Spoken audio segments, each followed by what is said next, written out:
If you saw a 25-year-old woman who'd never had a bank account, never driven alone, never even chosen her own clothes, what would you think? Broken? Helpless?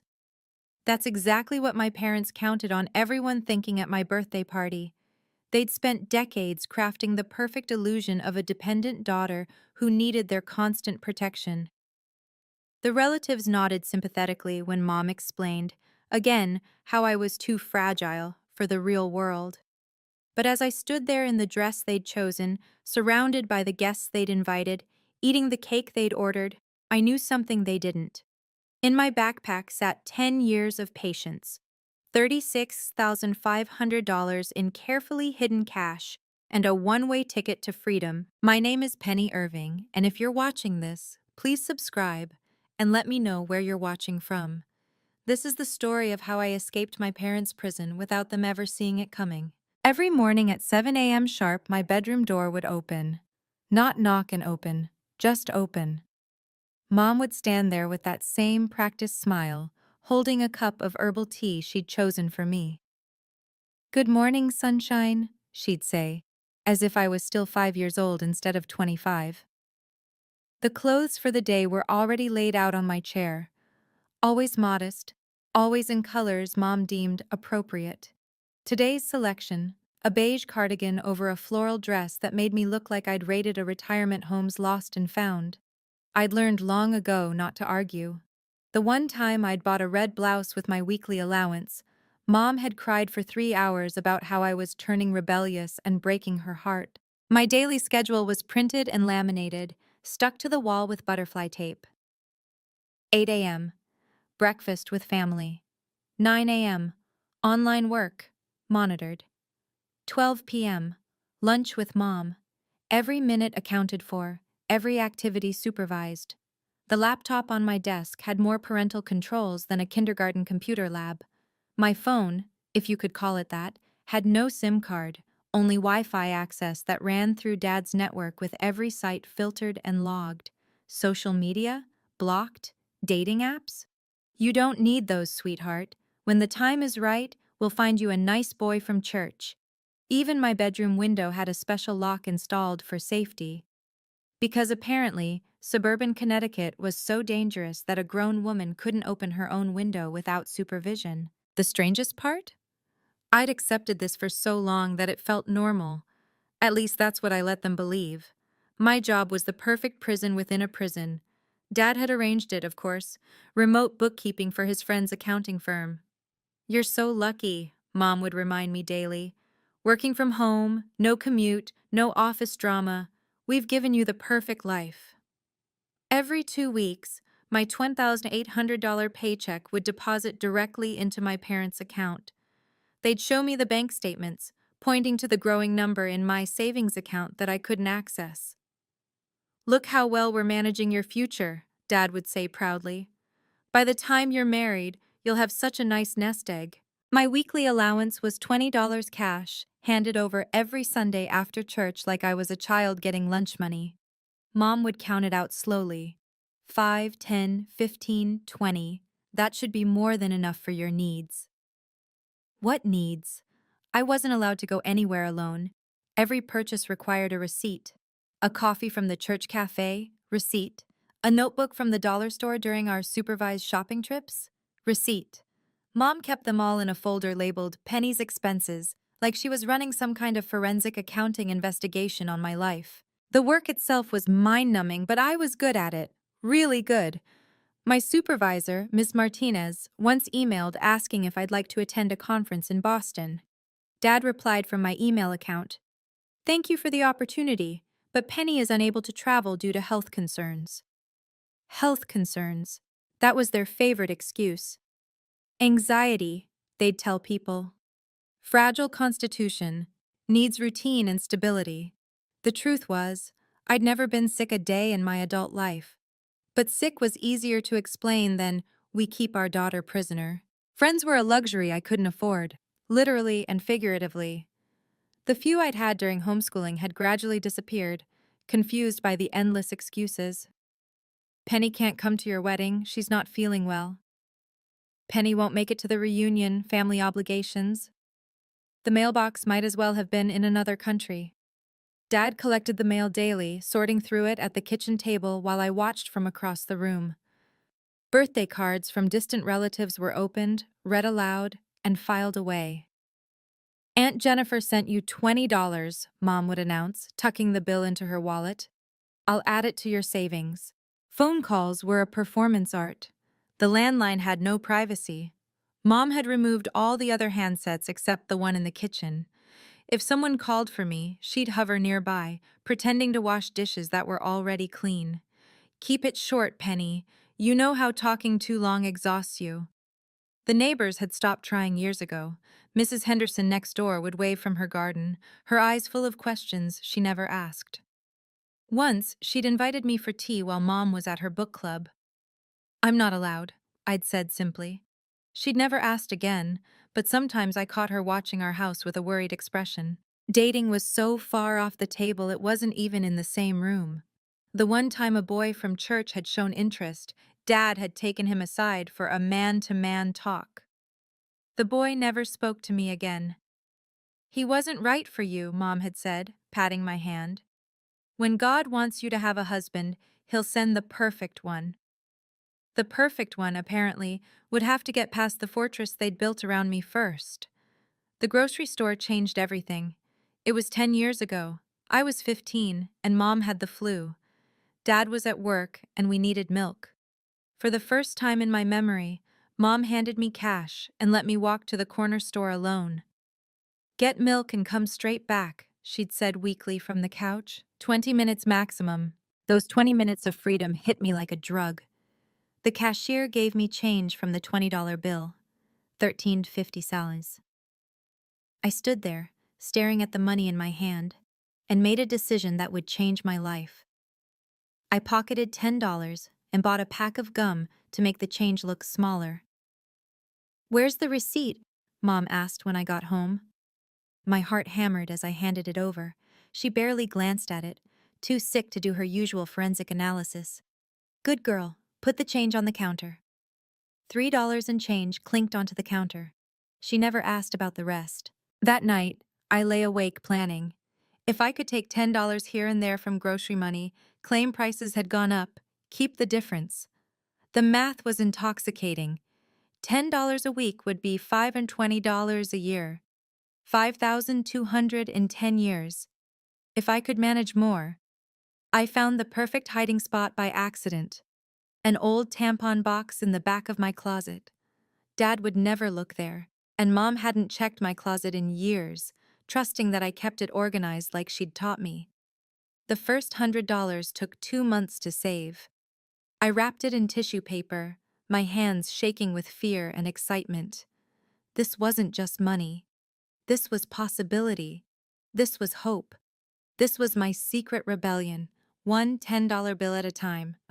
Understanding your captors doesn't make the cage any less real, but their stories explain the lock on my life, even if they didn't excuse it.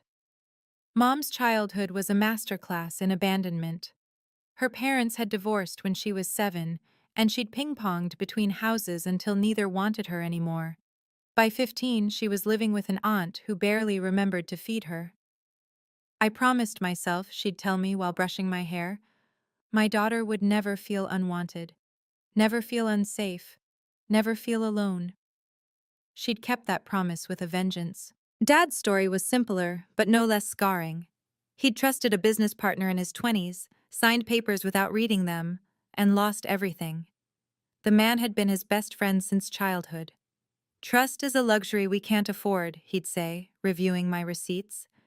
The world is full of people waiting to take advantage, but family protects each other.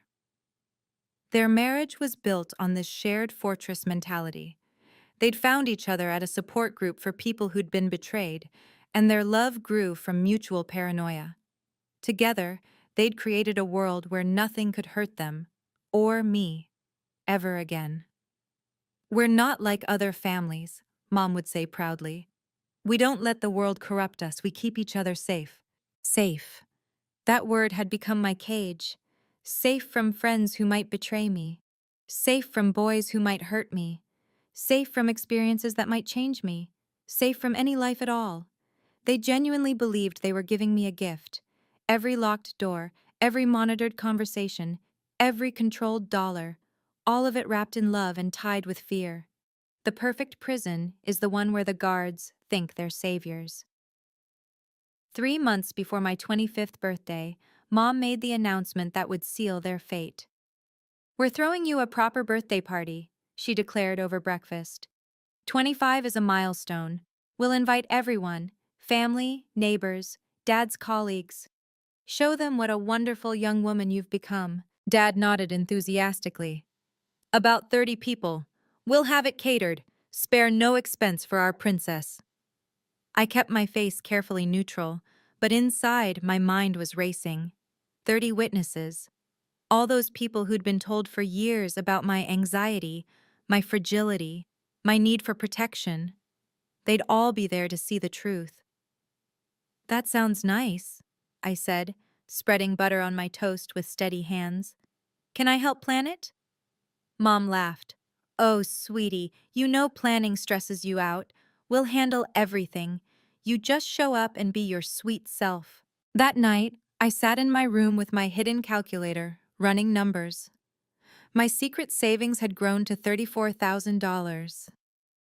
By my birthday, I'd have over $36,000. Enough for a plane ticket, a few months' rent somewhere, time to find a real job, time to breathe. The party would be my stage. They wanted to show off their perfect, dependent daughter. I'd give them a show they'd never forget. But it would need to be flawless.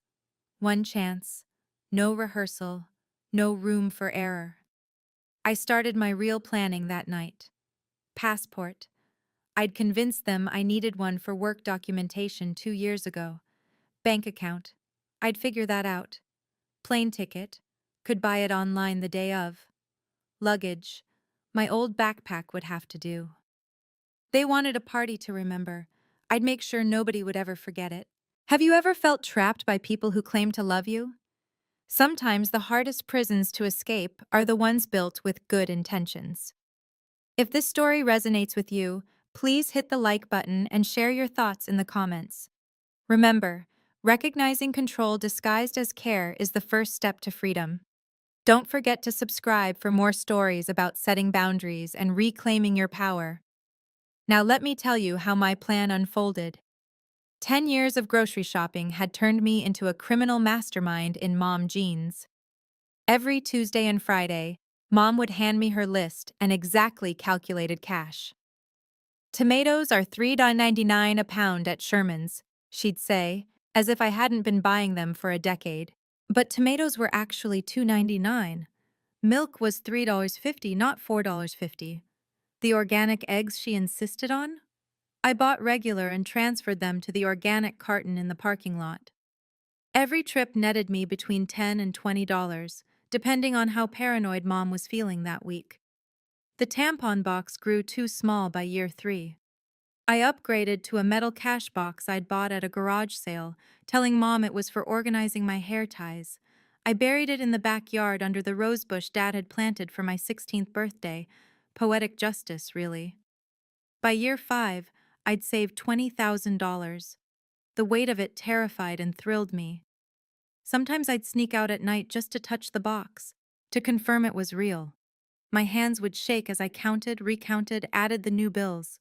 The close calls were heart-stopping. Once, Mom decided to deep clean my closet. I distracted her by accidentally spilling coffee on Dad's tax documents. The resulting panic bought me enough time to move the money. Another time, Dad decided to redo the garden. I convinced him the roses were emotionally significant and shouldn't be moved. But the smartest thing I ever did was start keeping fake receipts. I'd collect them from trash cans at the store, adjust them with careful pen strokes. A 2 became an 8. A 1 became a 4. My forgery skills would have impressed a con artist.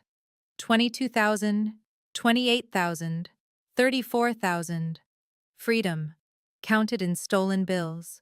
The internet became my secret university, studied in careful increments between Mom's check-ins. Incognito mode was my best friend, Though I had to clear it obsessively, Dad did spot checks on the browser history. I learned about banking through YouTube videos watched on mute with subtitles, how to open an account online, what documents you needed, how to use an ATM. Things every teenager knew, but I was discovering at 23 like an anthropologist studying foreign customs. The public library became my excuse. I want to read more classics, I told Mom, showing her a Jane Austen novel. She was thrilled. Wholesome literature, supervised environment. What she didn't know was that the library had computers with unrestricted internet, 30-minute sessions, but enough to research apartments, jobs, visa requirements. I hid self-help books inside cookbook covers. The joy of cooking actually contained boundaries, when to say yes, how to say no. Betty Crocker's Basics held financial freedom for beginners.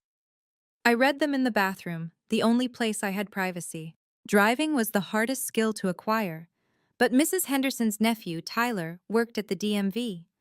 One day, while Mom was at her doctor's appointment, Mrs. Henderson accidentally mentioned Tyler could do private lessons. "Off the books," she said quietly. "I've seen you watching the cars go by, dear."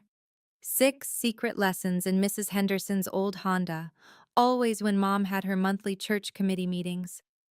Tyler was patient, never asked questions.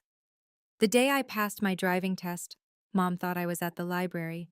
I cried in the DMV bathroom. The license felt heavier than gold in my hands. Every skill was a key to a lock I'd been picking for years. And they never suspected their obedient daughter was becoming someone they wouldn't recognize. Aunt Sarah arrived for her annual visit 2 months before my birthday, and something about her was different, sharper, more observant. She watched me the way you'd watch a caged bird, looking for signs of broken wings. "Penny looks thin," she announced at dinner, though I hadn't lost weight. "And pale. When's the last time she went out with friends?" Mom's fork paused midway to her mouth. "Penny prefers home, don't you, sweetheart?" I nodded on cue, but Aunt Sarah's eyes stayed on mine a beat too long. The next morning, she cornered me while Mom was in the shower. "You're 25 in a few months," she said, not a question. "What are your plans?" "I don't—" "Every young person has plans," she interrupted. "Dreams, goals, unless someone's taken those away." My heart hammered. Did she know? How could she know? Mom appeared in the doorway like a guard dog sensing danger. "Sarah, you're filling Penny's head with nonsense. She's happy here, aren't you, Penny?" "Of course," I said, but Aunt Sarah had already pressed something into my hand, her business card. Later, I studied it in the bathroom.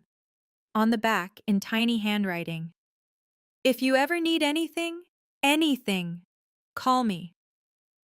A phone number I didn't recognize was written below. Not her usual one. I hid the card in my tampon box with the money. It felt like holding dynamite. At dinner, Aunt Sarah kept pushing. 25 is a perfect age to travel. See the world. Maybe Penny could visit me in Chicago?" "Penny doesn't travel well," Dad said firmly. "You know about her anxiety." "Funny," Aunt Sarah said, sipping her wine. "She doesn't look anxious to me. She looks trapped." The silence that followed could have choked someone. Aunt Sarah's visit triggered a security crackdown that would have impressed a maximum security prison. The day after she left, Dad installed cameras. "For our safety," he said, drilling holes in the hallway ceiling. "Sarah's been putting ideas in your head," Mom said, watching me fold laundry. "I could see it in your eyes, that restlessness. That's not you, sweetheart. That's her influence." The cameras blinked red in every common area. My bedroom was the only blind spot, and even that felt temporary. Dad started checking browser history twice daily instead of weekly. Mom reduced my grocery trips to once a week and started coming with me every other time. "We're just worried," she explained, holding my hand too tight in the cereal aisle. "The world is getting more dangerous. Those news stories about young women disappearing. We couldn't bear to lose you." My phone lost even its Wi-Fi privileges after Dad found I'd accessed a travel website. "Accidentally clicked an ad," I explained. but the damage was done. The laptop moved to the kitchen, facing outward so they could see the screen from anywhere in the room. The worst part was the new schedule. Mom started sitting in my room during my work hours, keeping me company with her knitting. Every click was monitored, every email scrutinized. "From now on, we'll do grocery shopping together," Dad announced at dinner. "Family bonding time." My income source was being cut off. Panic clawed at my throat, but I kept my face neutral. "That sounds nice," I said, cutting my chicken into precise squares. That night, I counted my savings one more time. $34,500. It would have to be enough. The walls were closing in, and my birthday was still 6 weeks away. I just had to survive 6 more weeks. Desperate times called for desperate measures. With grocery money cut off, I had to get creative. The solution came from an unexpected source: online surveys and cashback apps. During my monitored work hours, I'd have multiple browser tabs open. While Mom knitted beside me, thinking I was doing spreadsheets, I was actually completing paid surveys in a minimized window: $3 here, $5 there. The payments went to a PayPal account I'd created with Mrs. Henderson's address. Mrs. Henderson had become my silent accomplice. One day, while Mom was at her book club, she'd knocked on our door. "I have some packages that were misdelivered," she'd said loudly, then whispered, "Check your old hiding spot." Under the rosebush, I found a prepaid debit card she'd bought and a note: "Loaded online, no paper trail." The cashback apps were genius. Every online purchase Mom made through my computer: household supplies, Dad's vitamins, her craft supplies, I filtered through cashback sites first. 2% here, 5% there, all funneling into my secret PayPal. Mom never knew that her obsessive online shopping was funding my escape. I also started selling my skills. Through a freelance site, I offered rush bookkeeping services after my official work hours. Mom thought I was doing practice exercises to improve my skills. "Such a dedicated worker," she'd tell Dad proudly, while I was actually earning $50 fixing someone's QuickBooks disaster. The riskiest move was selling things: old jewelry from my childhood, books I'd donated to charity, clothes that didn't fit anymore. I photographed them during bathroom breaks, listed them online, and had Mrs. Henderson ship them. Every dollar counted.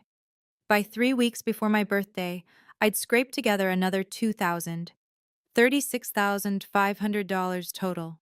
Enough for freedom, if I was careful, if I was brave. The birthday party preparations consumed my parents like wedding planning. Mom ordered invitations with my baby photo, celebrating 25 years of our precious penny in gold script. The irony wasn't lost on me. "We've invited 32 people," Dad announced, reviewing his spreadsheet. "Family, neighbors, my colleagues, Mom's book club, everyone who matters, everyone who'd witness what came next." Mom dragged me to pick out a dress, though pick out meant watching her choose between two equally infantilizing options. She selected a pink monstrosity with ruffles and a Peter Pan collar. "You'll look like an angel," she cooed. They made me practice a speech. "I want to thank my parents for 25 years of love and protection," I recited while Mom recorded on her phone. "Without them, I'd be lost in this scary world." Meanwhile, I was finalizing my real plans. The plane ticket to Paris, purchased during a bathroom break using Mrs. Henderson's Wi-Fi from my phone. Departure, 8 p.m. on my birthday. The party was at 2 p.m. Plenty of time. I'd withdrawn my money in increments from various ATMs during my secret driving lessons with Tyler. The cash was packed in a hidden compartment of my old backpack, along with my passport and a change of clothes. The email to my parents, scheduled to send at 7 p.m. after I'd be through security. Not cruel, just honest. Explaining that love shouldn't feel like prison, that protection shouldn't mean suffocation. "You seem nervous about the party," Mom noticed, finding me staring out my window.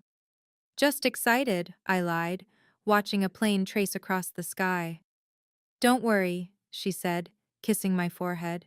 "We'll be right there with you. We always are." Not for much longer, I thought. Not for much longer. Sleep was impossible. I lay in bed, fully dressed under my covers, listening to the house settle into its familiar nighttime rhythm. Dad's snoring from down the hall, Mom's white noise machine, the grandfather clock chiming every hour, counting down to freedom.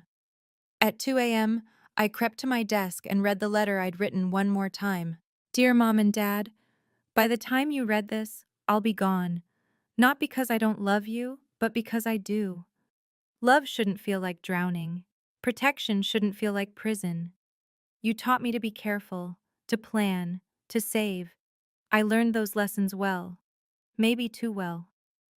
I know you're afraid of the world because it hurt you, but you can't heal your wounds by inflicting new ones on me. I forgive you. I hope someday you can forgive me too. Your daughter, not your prisoner, Penny. I sealed it, wrote their names on the envelope. It would stay in my desk drawer. They'd find it eventually. My backpack was ready, hidden behind my winter coats. Passport, money, ticket confirmation on my phone, Mrs. Henderson's emergency contact, Aunt Sarah's secret number. Everything I needed to start over. I thought about tomorrow's party.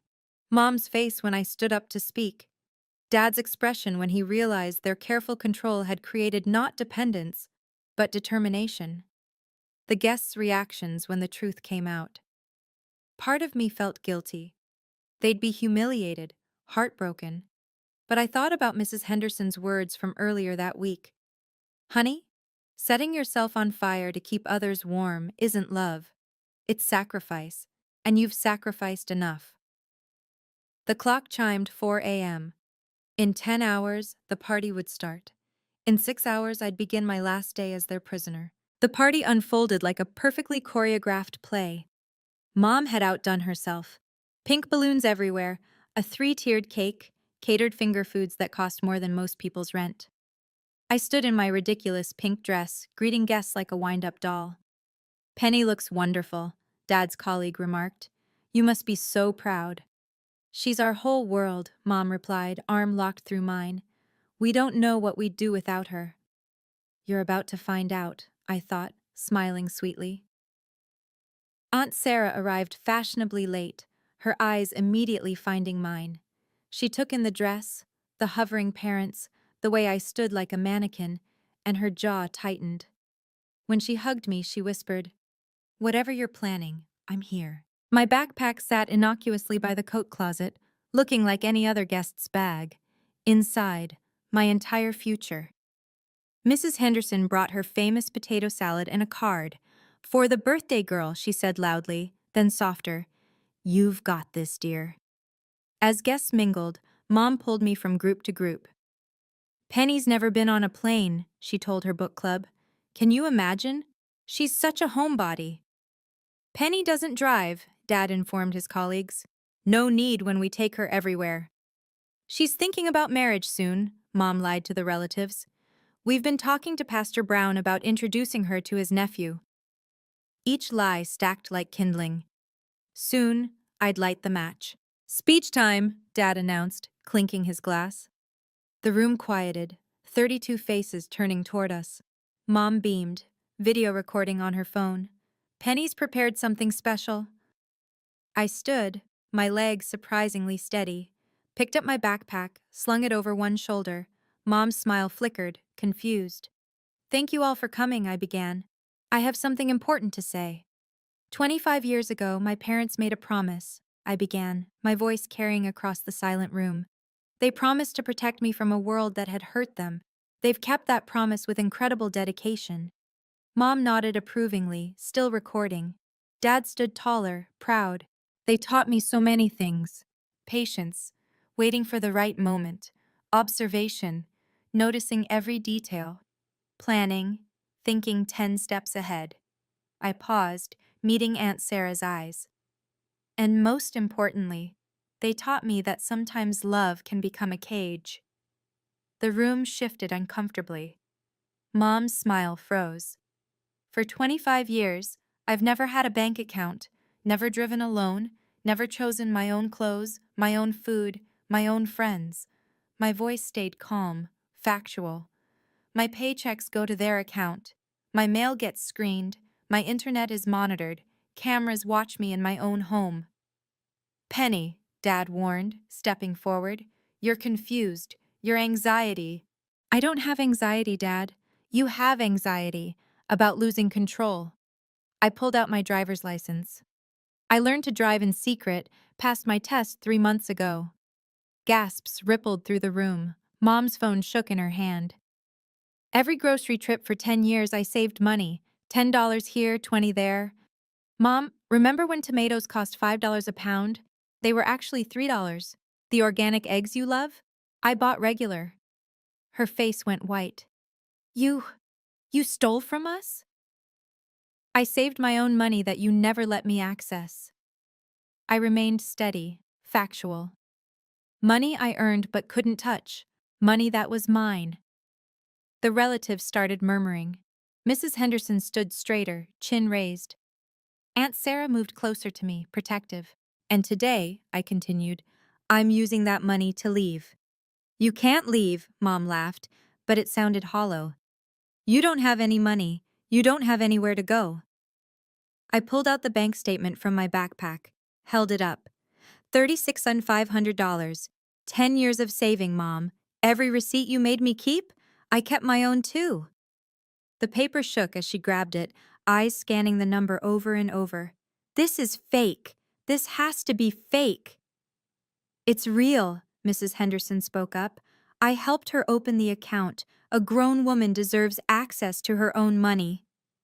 You? Dad turned on her, face red. You had no right. She had every right, Aunt Sarah interrupted. You've kept this girl prisoner. We've all watched it happen, too polite to say anything. Well, I'm done being polite. Mom's legs gave out. She sank into a chair, still staring at the statement. But you can't. You don't know how to. You'll get hurt out there. Maybe, I admitted. But that's my choice to make. My risk to take. My life to live. I pulled out the plane ticket. My flight leaves at 8 p.m., Paris. I've always wanted to see the Eiffel Tower, but you said travel was too dangerous. Paris? Dad's voice cracked. You can't go to Paris alone. You don't speak French. You've never even been to the airport. Then I'll learn, like I learned everything else, in secret, in spite of you. The room had divided into camps. The younger relatives looked impressed. The older ones seemed scandalized. Mom's book club whispered among themselves. This is insane, someone said. This is overdue, Aunt Sarah countered. Mom looked up at me, tears streaming. We were protecting you. You were protecting yourselves, I said gently, from your own fears. You won't survive a week. Dad's voice turned cold. You can't even cook a proper meal. Then I'll eat sandwiches. You don't know how to navigate a city. Google Maps exists, Dad. What about your job? Your health insurance? I've already lined up remote work, real employers who'll pay me directly. As for insurance, I'll figure it out like millions of other people do. Mom stood up suddenly, desperate. What if something happens? What if you get sick, get robbed, get... She couldn't finish. Then I'll handle it. Like an adult, which is what I am, despite how you've tried to keep me a child. She rushed forward, grabbed my arms. Please, Penny, don't do this. Not like this, not in front of everyone. You chose the audience, Mom. You wanted everyone to see your perfect, dependent daughter. Well, here I am, independent, imperfect, real. If you walk out that door, Dad threatened, don't bother coming back. The room erupted. You can't say that, Aunt Sarah shouted. She's your daughter. A daughter doesn't betray her parents, he shot back. Parents don't imprison their children, Mrs. Henderson said quietly, but everyone heard. I pulled free from Mom's grip, shouldered my backpack properly. I'm not betraying you. I'm saving myself. And maybe, eventually, I'm saving you too, from the fear that's eating you alive. Pastor Brown cleared his throat. Perhaps we should all calm down. With respect, Pastor, I interrupted. I've been calm for 25 years. Today, I get to be free. Mom made one last attempt, pulling out her phone. Look! Look at all the missing persons cases, the dangers, the statistics. Mom, I said firmly. I'm not missing, I'm finding myself. This moment changed everything, not just for me, but for everyone watching. Sometimes the biggest act of love is refusing to be controlled by it. If you've ever had to choose between family harmony and personal freedom, you know how heavy this decision weighs. Please share your story in the comments below. Like this video if you believe everyone deserves the right to choose their own path. Let's continue. I pulled out my passport, held it up like a shield. My flight leaves in 3 hours. We won't drive you, Dad said flatly. I'll take her, Mrs. Henderson announced. I've been waiting to do something useful for this girl for 10 years.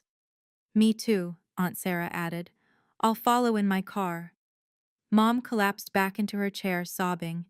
You planned this, all of you. You turned our daughter against us. No, Margaret, Aunt Sarah said firmly. You turned your daughter into a prisoner. She turned herself into an escape artist. Tyler, Mrs. Henderson's nephew, raised his hand from the back. I taught her to drive, and she was the best student I ever had. Careful, thorough, determined. More voices joined in. Dad's colleague. Maybe it's time to let go.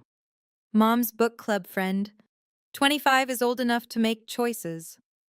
The room had chosen sides, and for the first time in my life, more people stood with me than with them. Mom's theatrical faint was perfectly timed. She swayed, hand to forehead, and collapsed into Dad's arms. But I'd seen this performance before, the Christmas I'd asked to go to college, the time I'd wanted to join a book club, every moment I'd shown a spark of independence. Someone call 911, Dad shouted, though we all knew she was fine. She needs air, I said calmly. And water.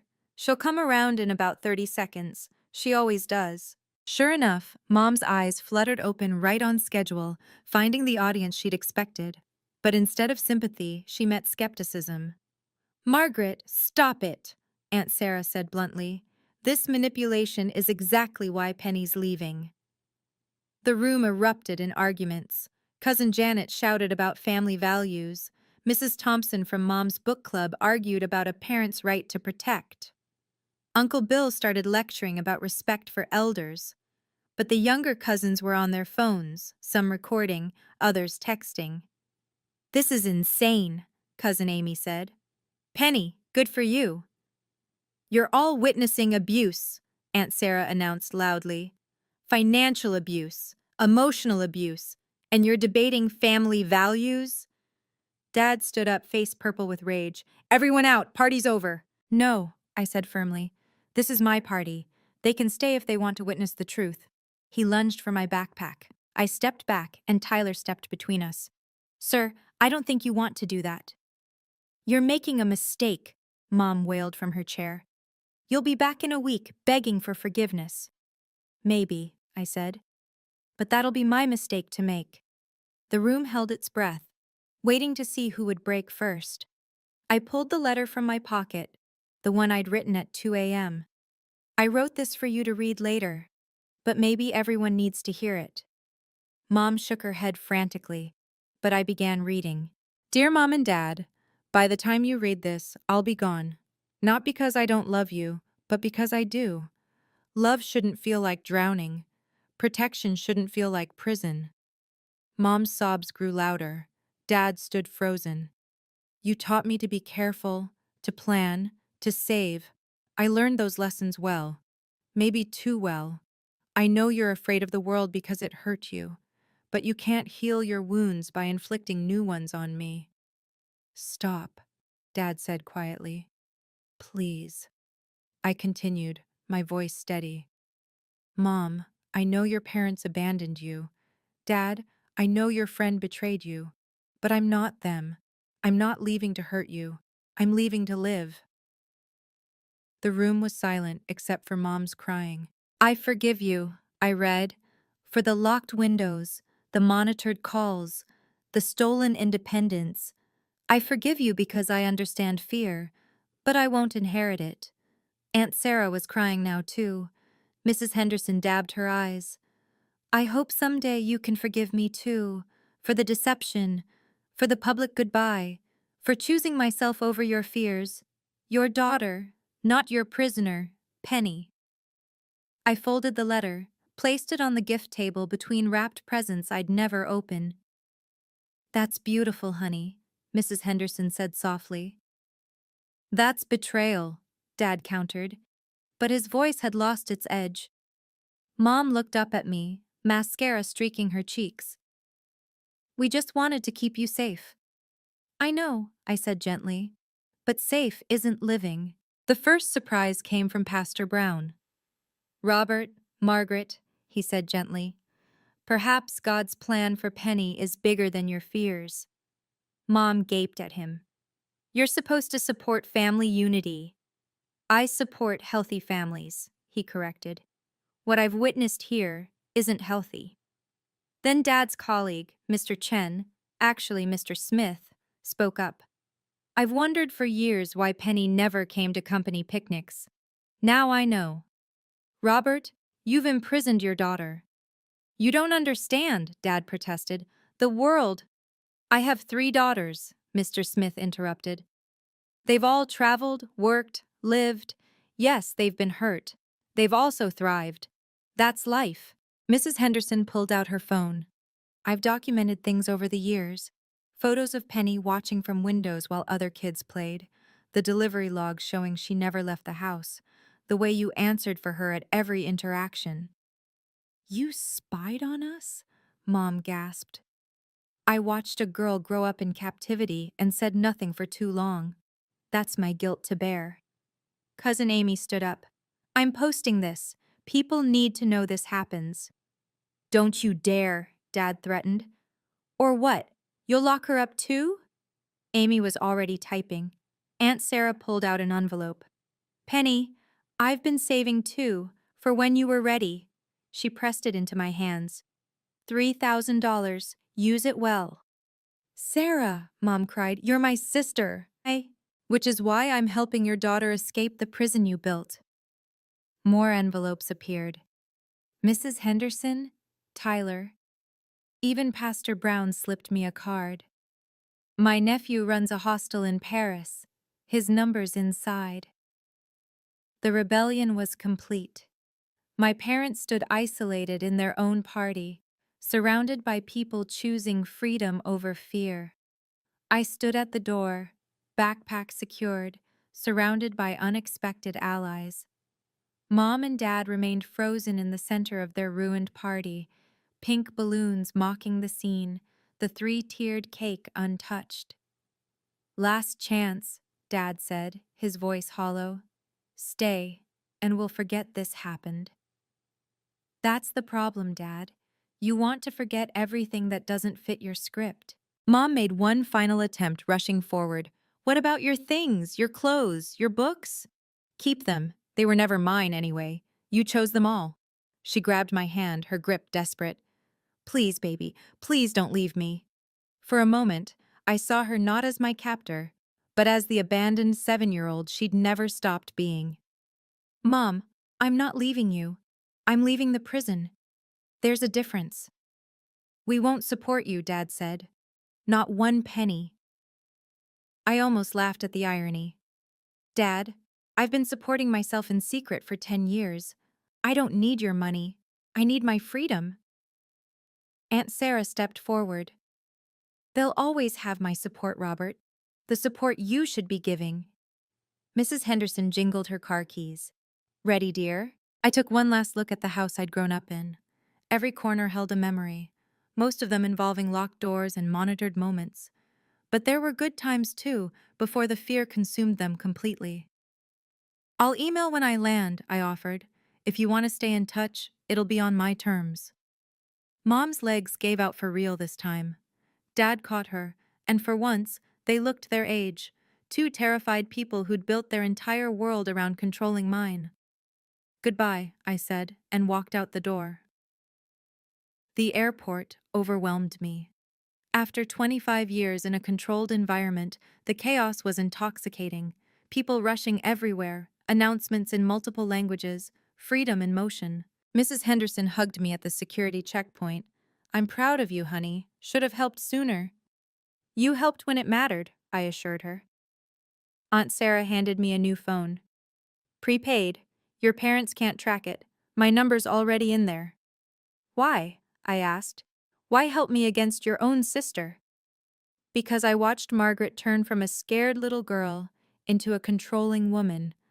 I watched her fear poison everything, and I refused to watch it destroy you too. Check-in was surreal. The agent smiled at me, a stranger who didn't know my history, didn't see me as fragile or broken, just another traveler.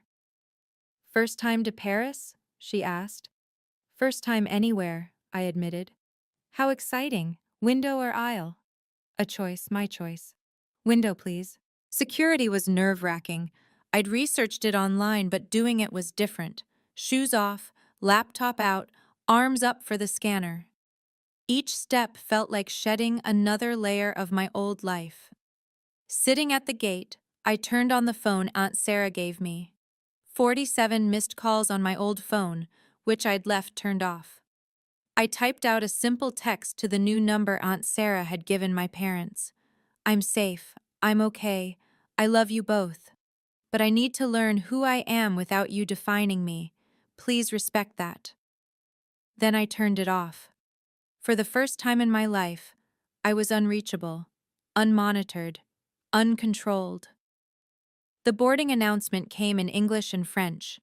I stood, legs shaking but steady, and joined the line of travelers heading somewhere new. The airplane seat felt like a throne. My throne. I'd chosen it, paid for it, sat in it without asking permission. The simple act of buckling my own seatbelt without someone checking it felt revolutionary. Nervous? The woman beside me asked, noticing my death grip on the armrest. Terrified, I admitted. But in the best way, she smiled. First time flying? First time everything. As the plane pushed back from the gate, I watched my reflection in the window. 25 years old and finally beginning. The safety demonstration started. In case of emergency, secure your own oxygen mask before helping others. The irony wasn't lost on me. I'd been suffocating for years, trying to breathe through my parents' fears. Takeoff pressed me back into my seat. Below, Connecticut shrank into miniature, my whole world becoming just a small patch of a vast country I'd never explored. Somewhere down there, my parents were probably calling relatives, spinning the story, playing victims. The woman beside me pulled out her book. So what brings you to Paris? Freedom, I said simply. She laughed. Bad breakup? Something like that. I thought about the birthday cake melting in the afternoon sun, the pink decorations drooping, the guests gossiping over untouched finger foods. By now, the story would be spreading through social media, through church, through Dad's workplace. The Irving's perfect daughter had turned out to be perfectly trapped. The seatbelt sign turned off. People started moving around, living their lives at 30,000 feet. I remained seated, overwhelmed by the realization that I could get up if I wanted, or stay seated. My choice. For the first time in 25 years, every single decision for the next 8 hours would be mine. Somewhere over the Atlantic, I finally let myself think about them, really think, beyond the anger and hurt. Mom's parents had divorced when she was 7. She'd told me the story countless times, how her mother dropped her at her father's with a suitcase, how her father brought her back the next week, back and forth, until neither wanted the responsibility. By 15, she was living with an aunt who barely noticed her existence. Dad had trusted his best friend with everything at 22, signed papers without reading them, lost his business, his savings, his faith in humanity. The friend disappeared to Florida with everything Dad had built. They'd found each other in a support group for betrayal survivors. Two broken people who promised to never let the world hurt them again.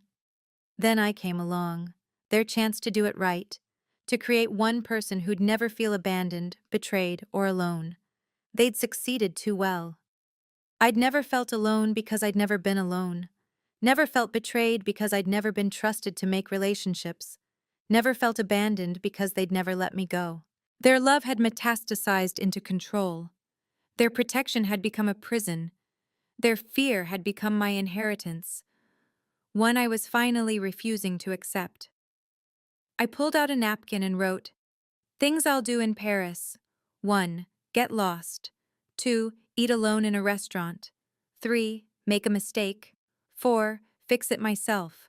5. Choose wrong. 6. Choose again. 7. Trust someone. 8. Maybe get hurt. 9. Survive it. 10. Live." The woman beside me glanced over. "Good list." 25 years in the making, I replied. I folded the napkin carefully. My first declaration of independence, written at cruising altitude, flying toward a future I couldn't predict or control. And that was perfectly fine. Charles de Gaulle. Airport was a beautiful chaos. Signs in French I couldn't read, announcements I couldn't understand, and not a single person telling me where to go or what to do. Paradise. Immigration was my first real test. The officer looked at my passport, then at me. "Purpose of visit?" "Tourism," I said, though it felt bigger than that. "And starting over." He smiled slightly, stamped my passport. "Bienvenue à Paris, mademoiselle." Welcome to Paris. Welcome to life. The baggage claim was overwhelming. I stood there, one backpack on my shoulder, watching families reunite and business travelers rush past. I had no one waiting, no one expecting me, no one watching. The freedom was dizzying. The taxi line stretched forever. I'd researched this online, but reality was different. When my turn came, the driver rattled off French. I showed him my phone with the hostel address. "English?" I asked hopefully. "Un peu," he said. "A little." The ride into Paris was a fever dream. Buildings older than my country, people living their lives in a language I didn't speak. The Eiffel Tower appearing suddenly between buildings like a promise kept. At the hostel, the receptionist spoke English with a thick accent. "First time in Paris?" "First time anywhere," I said, the phrase becoming my motto. "Ah, then you must be very brave or very foolish." "Maybe both." She handed me a key. "Room 304. You share with 3 others. Breakfast is included. The metro station is 2 blocks east. And mademoiselle? The best way to see Paris is to get lost." I climbed the narrow stairs, each step taking me further from who I'd been. Room 304 was small, basic, perfect. I set down my backpack and looked out the window at a city that didn't know my history. Freedom, I learned, came with a learning curve. The metro map looked like colorful spaghetti. I got on the wrong train 3 times my first day, ending up in neighborhoods I couldn't pronounce. But each mistake was mine to make, each correction mine to figure out. My roommates were a revelation. Emma from Australia, backpacking for a year. Yuki from Japan, studying French. Maria from Brazil, working illegally in a cafe. They treated me like any other traveler, not a fragile thing to be protected. "You've really never traveled before?" Emma asked, watching me struggle with the shared kitchen. My parents were protective. Shit, mine threw me out at 18 and said figure it out. She showed me how to use the hot plate. Both extremes suck, yeah? I burned my first meal, undercooked my second. By the third, I managed edible pasta. Maria laughed. "You'll survive, Americana." Finding work was easier than expected. My bookkeeping skills were universal, and remote work didn't care where I was physically located. Within a week, I had 3 clients and enough income to extend my stay. But the real victory was smaller. Walking to a cafe alone. Ordering in broken French. Sitting by the Seine with a book, no one knowing where I was. Each tiny freedom felt monumental. One evening I calculated. In 10 days, I'd made more independent decisions than in 25 years. Chosen 12 meals. Gotten lost 7 times. Had 4 conversations with strangers. Made 3 friends. Solved countless small problems, without calling anyone for permission. My parents would be horrified. They'd see danger in every interaction, disaster in every choice. But all I saw was life, finally beginning. 2 weeks into my Paris life, I finally opened my email. 247 messages from Mom, 89 from Dad, 15 from Aunt Sarah, 1 from Mrs. Henderson. I started with Mrs. Henderson. Honey, your parents are a mess, but they're surviving. The whole town's talking. Some think you're brave, others think you're cruel. I think you're finally free. Stay strong. Aunt Sarah's were updates. They've started therapy. Your mom joined a support group. Your dad asked me if you're eating enough. They're starting to understand slowly. I couldn't face my parents' emails yet. Instead, I composed one of my own. Mom and Dad, I'm safe. I'm eating 3 meals a day, cooking them myself. Badly, but improving. I have a job, a place to live, and something I never had before. Peace. I don't hate you. I understand you were scared, but your fear became my cage, and I had to break free to breathe. I'm attaching a photo from the Eiffel Tower. That's me, smiling, alone, alive. Love, Penny. The response came within minutes. Mom, thank God you're okay. Please come home. We'll change. We'll give you space. Your room is exactly how you left it. That last line said everything. My room was exactly how I left it, waiting for their prisoner to return. Dad's email was shorter. Your mother cries every day. This is killing her. The guilt hit hard, but Maria, reading over my shoulder, said, That's manipulation, not love. I sent one more email. I need 6 months. No contact except emergencies. Please respect this boundary. Then I closed the laptop and went for a walk along the Seine, practicing the art of not feeling responsible for their fears. 6 months later, I sat in a Parisian cafe, video calling my parents for the first time. They looked older, smaller, like the house behind them had shrunk too. You look... Mom paused, searching for words. Different. Older.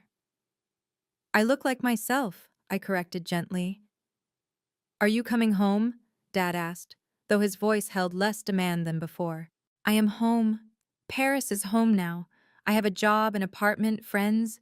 I even have a boyfriend. Pierre, he teaches English. I watched them flinch at each revelation of my independent life. We've been in therapy, Mom admitted. Dr. Mills says we confused love with control. That's a good start, I said. Your Aunt Sarah visits, Dad added. She shows us your Instagram posts. You look happy. I am happy, and scared sometimes, and lost sometimes, but it's all mine to feel. Mom started crying. We just wanted to protect you. I know, but you can't protect someone from life itself. Will you visit? She asked. For Christmas? I thought about it. Maybe, but I'd stay in a hotel, and I'd have my return ticket. Those are my boundaries. They nodded, accepting terms they once would have found unthinkable. I love you both, I said, meaning it.